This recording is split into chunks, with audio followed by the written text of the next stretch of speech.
porque las maderas, la gente antigua siempre cortaba las maderas cuando la luna estaba llena, para que durara más la madera, y esto es lo que viene siendo eso. Porque si la madera se corta en la luna tierna, ¿de qué sirve? Se apulía y se quebra luego. Ya no. A lo que está diciendo aquí Oscar, que tiene él 52 años, y estas maderas ya estaban ahí, pues ¿qué quiere decir? Que estas tendrán ya, no sé, 80 años estas maderas ahí puestas. No, yo creo que ¿A más, poco don hasta Alfredo. más? ¿Quedamos cortos? Más, don Alfredo. Sí, porque se cortan en una de la luna llena, por eso dura mucho la madera. Amigos, ¿cómo están? Qué gusto saludarlos hoy desde Lagos de Moreno, Jalisco. Bueno, pues ya conocen aquí a nuestro amigo y gran colaborador del canal, y de verdad los saludamos agradeciéndole a don Alfredo Rivera que nos reciba nuevamente. Muchas gracias que me hayan invitado otra vez aquí. Llegamos aquí a la hacienda El Aito, aquí con el señor Oscar, que es el que los va a dar aquí una entrevista de lo que es la hacienda. A conocer a fondo. A conocer a fondo de su hacienda. Excelente, así que amigos, los queremos invitar para que nos acompañen en este video. Vamos a conocer una hacienda que es extraordinaria y sé que la historia que tiene aquí les va a encantar, así que pónganse cómodos y acompáñenos. Y bueno amigos, pues ya estamos aquí en el interior, que vaya, una hacienda maravillosa. Desde que viene uno llegando está extraordinaria, y le queremos agradecer mucho, Oscar, que nos permita estar aquí con nuestra cámara y poder compartir estas imágenes y bueno, sobre todo estas historias tan interesantes que tiene Lagos de Moreno y sus haciendas. Bueno, hay que recalcar que esta hacienda no está en Lagos, está en San Juan. ¿Ya es de San Juan? Sí, estamos en la frontera entre San Juan y Lagos. Interesante, entonces hablamos de que casi, pero no en Lagos. Digamos que la entrada es Lagos y ya aquí adentro es San Juan. O sea, estamos en la frontera. Somos la frontera. Sí. Oye, pero es que está pues prácticamente pegado, ¿verdad? Sí, pues digo, somos primos. Son primos, sí. San Juan y Lagos somos primos. Exactamente. Pero bueno, aparte me llama mucho la atención el nombre de aquí de la hacienda. Platíquenos un poquito. El nombre es un nombre que mucha gente le parece que no es razonable, pero yo le encuentro un sentido común del español antiguo. Aito es de harto. Harto quiere decir, ya no me sirves, ya estoy satisfecho, ¿no? Es como una presunción de que aquí la gente no pasaba hambre. Ah, o sea, pero bueno, aquí no ha habido sus vacas flacas y sus vacas gordas como en cualquier lugar. Como en cualquier otro lugar. Pero entonces el Aito, ¿es así? Aito, sí. Aito. Hay quien lo escribe mal y lo podemos ver en los letreros de la carretera, sí. H-I-T-O, y cuando es A-H-I-T-O.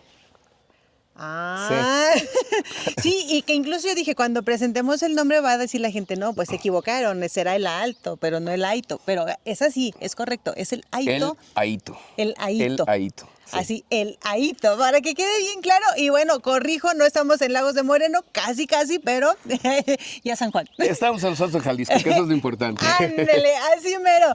Y bueno, pues vamos a platicarles, nos encantaría que nos comentara un poquito de la historia de esta hacienda, porque si no me equivoco es antigua, es muy antigua. Sí, existe el primer documento, y hay que pensar que un primer documento no quiere decir que sea la primera referencia histórica de 1683.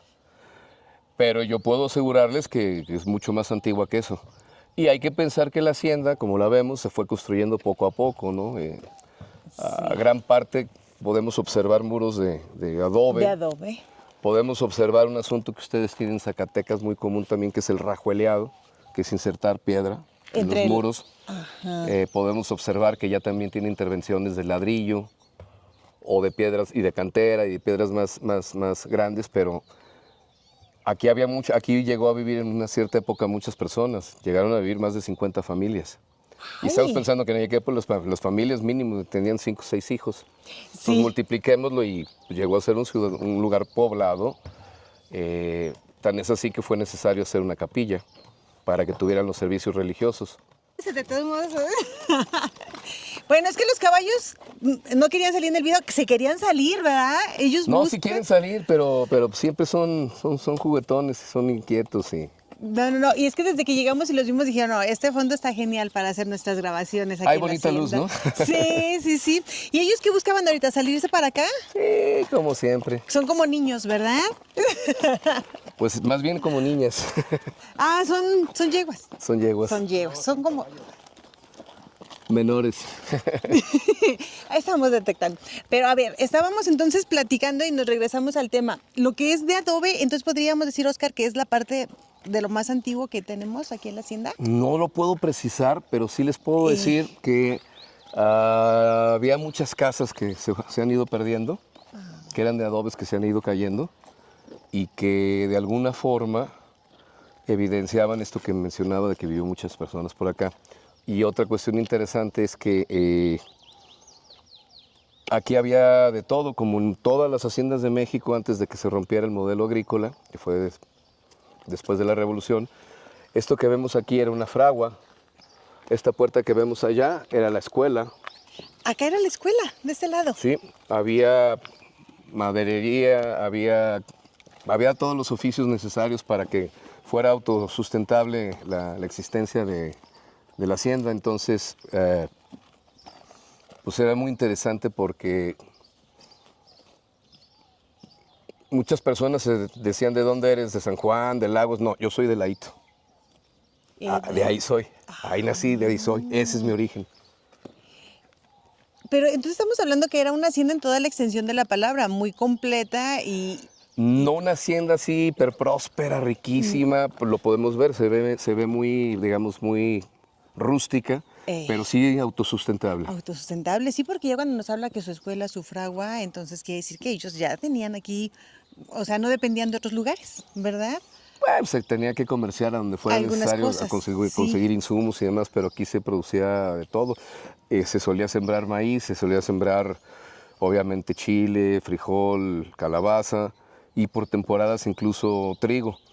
Esto ya no sucede acá así porque pues, han cambiado mucho, el cambio climático ha afectado de alguna forma y muy razonablemente, no para bien, la necesidad y digamos, la búsqueda de recursos, ¿no? Aquí se sigue produciendo maíz y ahora pues estamos en el asunto del monocultivo del agave, que no es exclusivo del Laito, es todo alrededor. Si hiciéramos una toma desde un avión, verían que está cuajado de estas circunstancias. Y seguramente vendrán otros cultivos y otras cuestiones que tengan que ver con lo directamente agrícola, pero la realidad es que este lugar existe y lo que vemos existe porque se producía mucho ganado mayor, obviamente había ganados menores, pero principalmente se producían caballos, burros y mulas, porque estamos muy cerca de San Juan. Sí. Y cuando éramos virreinato, existía una feria muy importante que se llamaba la Feria de San Juan, donde se reunían los comerciantes que venían de otras ferias muy importantes, que eran la Feria de Jalapa y la Feria de Acapulco. En la Feria de Jalapa pues venían los productos del Atlántico y la de Acapulco, la de todos los productos que venían de la nao de China, o sea, del Pacífico. En ese entorno escogieron de alguna forma a San Juan como el lugar donde se juntaban a establecer los famosos precios y aranceles. Arancel es una palabra árabe que tiene que ver con cuál es el valor de la mercadería y cuánto le tiene que tocar al rey o a la corte, por decirlo. Sí. Y era en San Juan donde sucedía esto. Y San Juan era una población muy chica en aquellos años, que quintuplicaba su población cuando sucedía la feria. Era una feria importantísima. Ahí se le ponía precio a todo. Y obviamente en esta feria, pues mueves mercancías. ¿En qué vas a sacar a las mercancías en un futuro?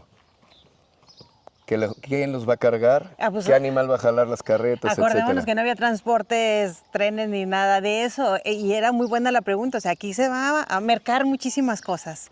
Pero, Todo. ¿y cómo se lo van a llevar, verdad? Sí, entonces lo tienes que llevar al lomo de qué. Entonces, pues aquí estando tan cerca de San Juan, es un motivo estratégico, pero aparte hay otra cuestión. Y hay incluso tesis de un señor Márquez, que le mandamos saludos al Gordo Márquez. Sí. Su tesis tiene que, uno de los principios de esa tesis tiene que ver con que esta hierba que vemos alrededor, que crece en un lugar desértico y a pesar de ser un lugar desértico, ahorita lo vemos muy verde por la temporada en que estamos, pero incluso crece en un lugar desértico, tiene un alto contenido proteínico o simplemente nutricional, ¿no? Para los animales. O sea, es mejor que otros pastos, por decirlo así. No sé si mejor, Eh, pero es suficientemente bueno. Miren, podemos ver, véanlo cómo está pastando. sí, están felices. Están exactamente de fiesta. Sí, pero entonces hablamos que esto los nutría muy bien. O sea, el alimento que ellos podían Era tener muy aquí propicio, era muy propicio. Si se pueden generar en lugares con circunstancias adversas esta calidad de animales, pues quien tiene que ver que algo te provee la tierra, ¿no?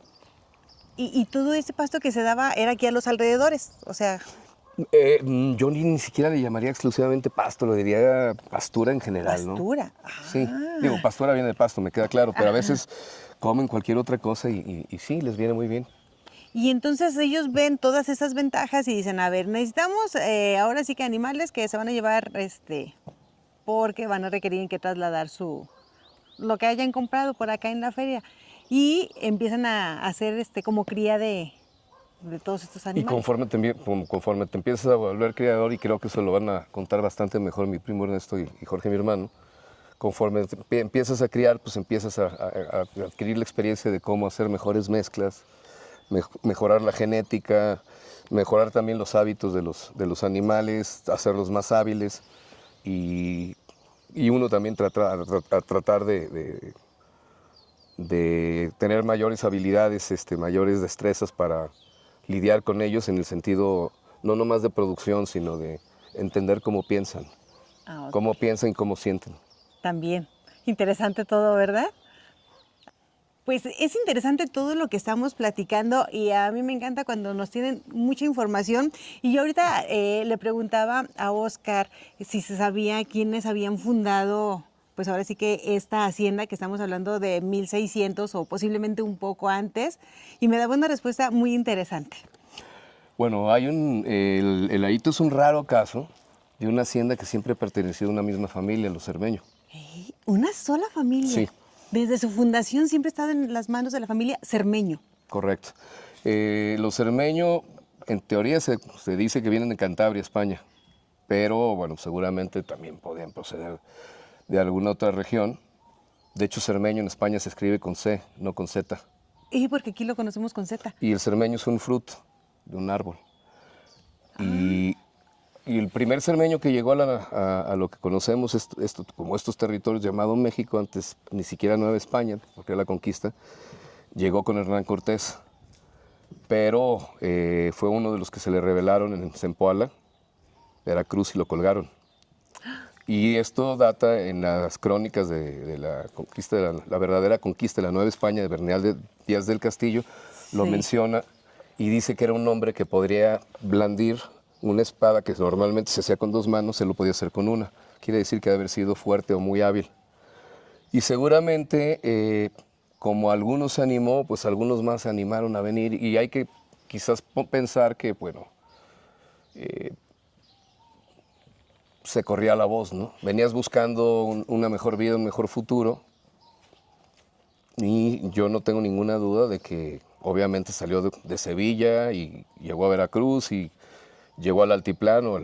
Y en el altiplano le dijeron que había oportunidad de hacerse rico porque en el septentrión, que así le llamaban al oeste los españoles, había recursos minerales, que había forma de encontrar minerales valiosos, plata, oro, qué sé yo. Entonces empezaron a emigrar. No tengo ninguna duda de que sobre la marcha fueron viendo que no era el rumor tan cierto y que había oportunidad de hacerse de tierras. Ok. Y se fueron quedando donde fueron encontrando que había la providencia de hacer una vida, ¿no? Que, bueno, nosotros ya cuando visitamos haciendas y las vemos que fueron tan prósperas, uno cree que todo fue fácil, pero ahorita que me están narrando la historia, digo, qué difícil ha de haber sido de pronto llegar a lo que fuera la Nueva España y empezar como a abrirte puertas, ¿no? Como a conocer el lugar. Yo creo que sí era un reto, ¿no? Para todos ellos. Pónganse a pensar en el Sí. simple hecho de un clavo. No tienes ni clavos. ¿Cómo vas a hacer los clavos? ¿De dónde va a salir el mineral? La forja, el proceso de...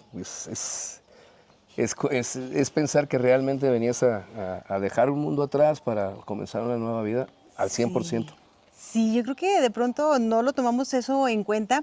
Y luego, aparte, Oscar, pues llegas a tierras extrañas y donde los propios habitantes pues no los veían como, ay, vengan, pásenle y aquí les vamos a ofrecer de todo, sino por el contrario, los llegaron a ver como unos invasores, ¿verdad? Sin duda, no fue fácil. Aparte, hay que pensar que esta región en concreto de los Altos de Jalisco estaba habitada por lo que le llaman los chichimecas, que es un término impreciso, ¿no?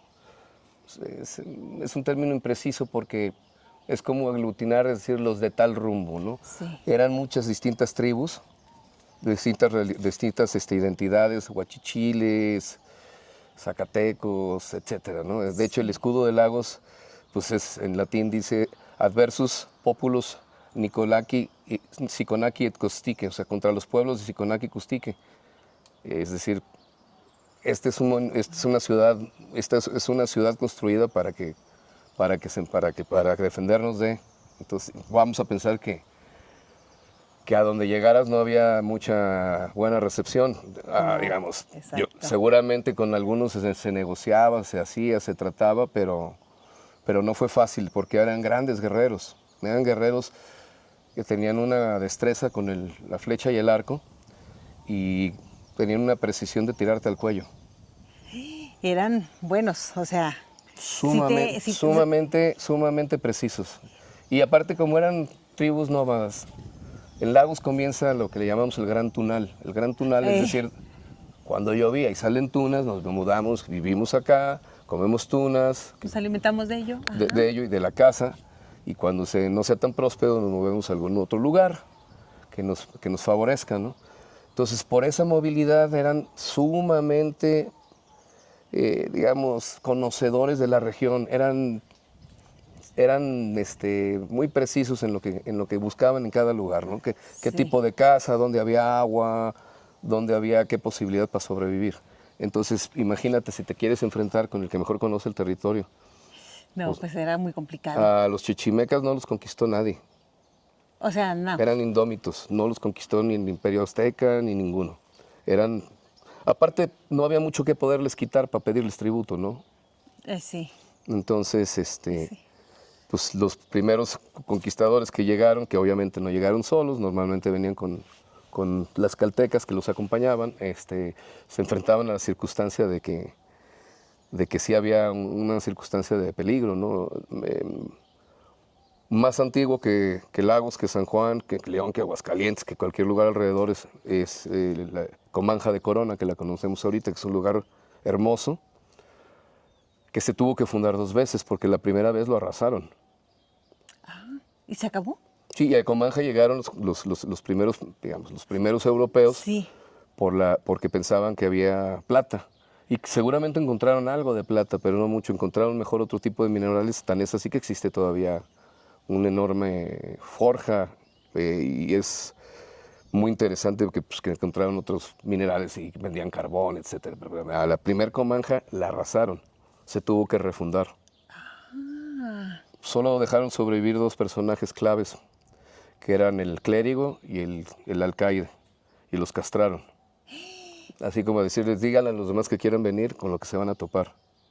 Entonces estamos hablando de que no fue nada fácil la población de toda esta región. Pero eso le dio un carácter especial. Y sobre todo le dio un carácter especial porque somos gente muy ligada a la tierra. A sacarle provecho a la tierra y a producir los insumos, ¿no? Digo, los Altos de Jalisco producen el 25% de la proteína que consume el país. No más, fíjense, y estamos hablando de esta región. Aquí cerquita está San Juan, obviamente. Sí. Y está Proan, que produce huevo San Juan, que es la segunda empresa productora de huevo en el mundo. Yo creo que la mayoría tenemos ese tipo de consumo de ese huevo, ¿verdad? Del huevo San Juan. Yo al menos sí. Hoy desayuné esa marca. Es cierto. Y aquí es donde tienen sus...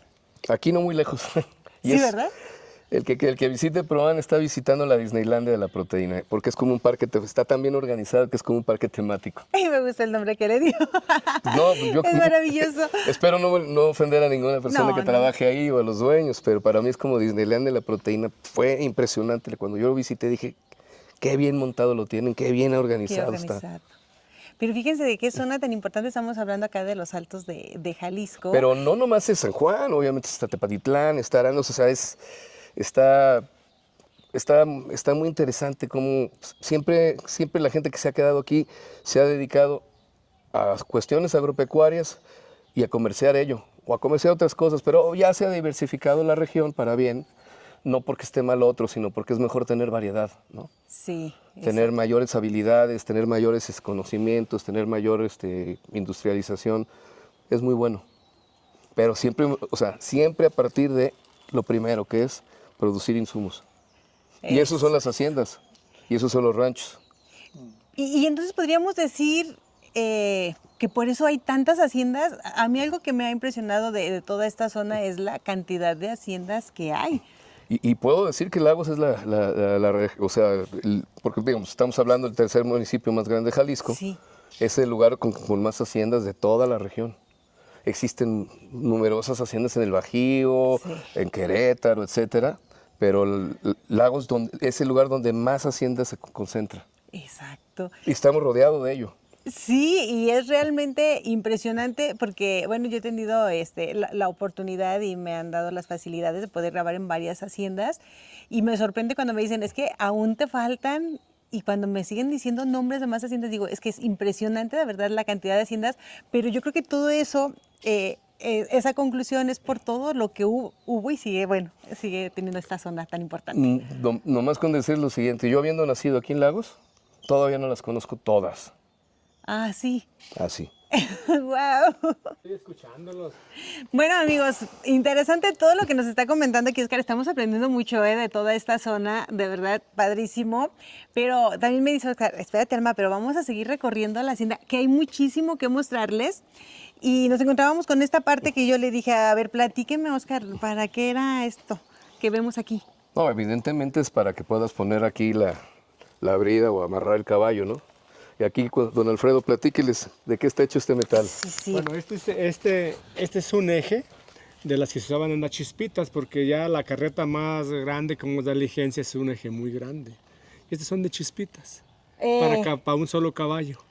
Esto, pero eso hasta aquí. Y luego aquí se lo pusieron para poner la montura o colgar el caballo, amarrarlo ahí.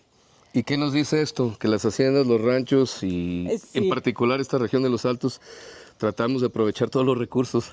Sí. Ahorita está muy bonito, muy verde, pero es seco. En los tiempos Es seco. de no lluvia, en la sequía, o sea, cuidado. Y podríamos decir que estos también tienen sus buenos años ya colocados aquí. Desde que yo tengo uso de razón. Ya estaban. Y ya tengo 52. O sea, más de 52 ya tienen, o sea, y podemos decir de muchos más, pero así lo vamos a dejar. Pero pues con solo verlos, ¿verdad? Nos hablan de la historia que puede haber detrás de ellos. Estas maderas pues las cortaban como te decía, te platicaba yo, en Hacienda Sí, Sepúlveda. platíqueles en este video. Que las maderas, la gente antigua siempre cortaba las maderas cuando la luna estaba llena, para que durara más la madera, y esto es lo que viene siendo eso. Porque si la madera se corta en la luna tierna, ¿de qué sirve? Se apulía y se quebra luego. Ya no. A lo que está diciendo aquí Oscar, que tiene él 52 años, y estas maderas ya estaban ahí, pues ¿qué quiere decir? Que estas tendrán ya, no sé, 80 años estas maderas en cuestas. No, yo creo que ¿A más, poco don hasta Alfredo. más? ¿Estamos cortos? Más, don Alfredo. Sí, porque se cortan en una de la luna llena, por eso dura mucho la madera. Y es que eran todos esos conocimientos que tenían los abuelitos y, Claro, ¿verdad? la gente antigua tenía todos esos conocimientos de cómo cortar las maderas en su debido tiempo. Y esos conocimientos deben de seguirse transmitiendo y que las nuevas generaciones los sigan, pues ahora sí que aprovechando y aplicando, ¿no? Pues ojalá que así sea, porque estas generaciones que estamos viendo, Hay mucho cambio. sí hay mucho cambio. Pero creo que si uno hace programas como el que están haciendo ustedes, ayuda a promover que se valore. Sí. Y que se valore y que no veas las cosas nada más de pasadita y que digas por alguna razón están donde están. Exactamente. Y amigos, vamos a pasar ahora a un lugar muy especial aquí de lo que es la Casa Grande de la Hacienda, ¿verdad? Vamos a pasar a conocer lo que era la oficina de los ancestros y que también era la tienda y la tienda de raya, ¿no? Y donde se hacían, pues, se hacían negocios y donde se guardaba la información de lo que se iba recaudando. No tengo ahorita acceso a los libros, pues, contables y demás, pero alguna vez los revisé y son muy interesantes. Ver qué se produjo, qué día, la bitácora de lo que se estaba llevando cada día es interesantísimo y así puedes entender que sí, o sea, que no es fácil. Trabajar el campo no es nada fácil, cuesta su trabajo, cuesta, vives viendo el cielo y el suelo y todas las variables que te rodean. Y eso ha sido a través de los años, o sea, porque yo le decía hace un momentito, uno se imagina de que, ay, pues las haciendas tenían mucha producción, tenían mucha gente trabajando, como que era así la gloria aquí, pero también cuántas preocupaciones hubo detrás de todo esto, ¿no? No, bueno, pues si nos vamos a recorrer de la historia, pues también el bandolerismo, las sequías, eh, Pues plagas y todo lo que pudo llegar, ¿no? todas Al las campo. variables. Sí, pero bueno amigos, vamos a ingresar aquí donde fue la tienda de raya, pero también como lo dice el escritorio de los fundadores, de quienes estuvieron aquí, o sea, es un lugar lleno de historias y de anécdotas y cuántas cosas pudieron pasar en este lugar, ¿verdad? ¿Cuántos datos se acumularon aquí para tomar decisiones y tratar de seguir produciendo y viviendo? Vamos a verlo no como una tienda de rayas, vamos a verlo como un lugar esencial de toma de decisiones para creerte la que vamos a seguir, seguir. Y también hay que verlo como el lugar donde de algún modo, por el estado en el que está ahorita, puedes evidenciar el cariño que tienen mis primos para haberle invertido dinero, esfuerzo, paciencia y cariño y dejarlo como estaba ahorita, que está bellísimo, porque sí estuvo en algún momento descuidadón. Y en este sentido, agradecerle a mis primos que nos dejaron ingresar porque ellos no pudieron estar hoy aquí y agradecerles que siga existiendo el lugar. Y que lo mantengan de esta forma, ¿verdad? Y con un cariño y con un tesón que me parece a mí un ejemplo y a mí me motiva, pues. Sí.